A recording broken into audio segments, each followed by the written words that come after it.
Приветствую вас, уважаемые зрители, на философско-поэтическом канале «Чистые места». Сегодня я расскажу вам о том, что вас ожидает на моем канале. Для начала хочу сказать, что все наполнение канала является авторским. Начнет свое вещание канал с проекта, который, собственно, и дал название этому каналу, с проекта «Чистые мысли». Это проект, в котором выражается собственная точка зрения на заданную тему. Первая программа из этого цикла носит название «Утопия равноправия». Далее вас будут ожидать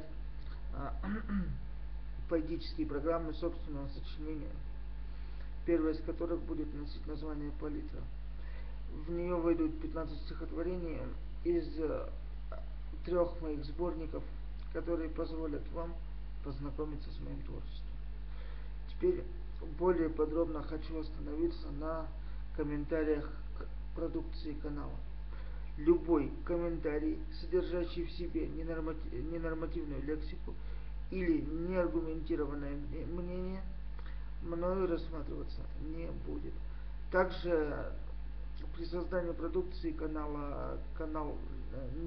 автор канала не использует ненормативную лексику. На этом разрешите закончить представление канала. С вами был автор канала. Всего вам самого наилучшего.